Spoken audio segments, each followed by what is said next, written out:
যে নেতাদের সঙ্গে এক কাপ চা শেয়ার করতে চান পুতিন।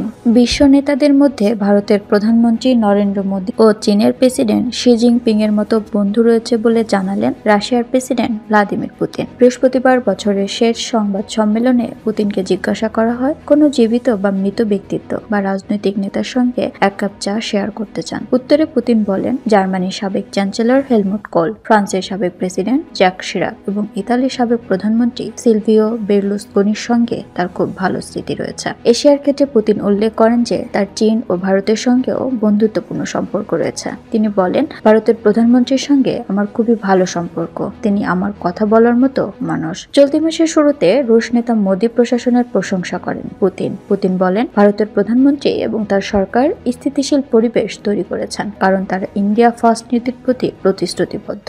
আমরা বিশ্বাস করি ভারতে বিনিয়োগ লাভজনক। একটি দ্বিপাক্ষিক শীর্ষ বৈঠকের আগে ভারতের প্রধানমন্ত্রী নরেন্দ্র মোদী সম্পর্কে এমন সব মন্তব্য করেন রুশ প্রেসিডেন্ট। আসন্ন এই সফরের তারিখ এখনো ঘোষণা করা হয়নি, তবে এটি আগামী বছরের শুরুর দিকে অনুষ্ঠিত হওয়ার সম্ভাবনা রয়েছে। ক্রেমলিন এ মাসের শুরুতে ভারত সফরের কথা নিশ্চিত করেছে। মস্কোর উপর পশ্চিমা নিষেধাজ্ঞার প্রেক্ষাপটে দুই দেশের মধ্যে রাজনৈতিক ও অর্থনৈতিক সহযোগিতা সাম্প্রতিক বছরগুলোতে বৃদ্ধি পেয়েছে। পশ্চিমা চাপ উপেক্ষা করে নয়াদিল্লি ডিসকাউন্ট মূল্যে রাশিয়ার তেল কেনার পরিমাণ বাড়িয়েছে, যার ফলে দ্বিপাক্ষিক বাণিজ্যের পরিমাণ গত বছর $65 বিলিয়ন বেশি হয়েছে। বিশ্বের তৃতীয় বৃহত্তম তেল আমদানিকারক দেশ হিসাবে ভারত প্রয়োজনের তুলনায় 85%-এরও বেশি তেল আমদানি করে। বর্তমানে ভারত শীর্ষ তেল সরবরাহকারী দেশ হল রাশিয়া এবং নয়াদিল্লি প্রায় তাদের জ্বালানি নিরাপত্তা নিশ্চিত করতে মস্কোর ভূমিকা তুলে ধরে। কর্মকর্তারা উল্লেখ করেছেন, রাশিয়ান তেল ও কয়লা কেনার মাধ্যমে ভারত বৈশ্বিক জ্বালানি বাজার স্থিতিশীল রাখতে সহায়তা করছে,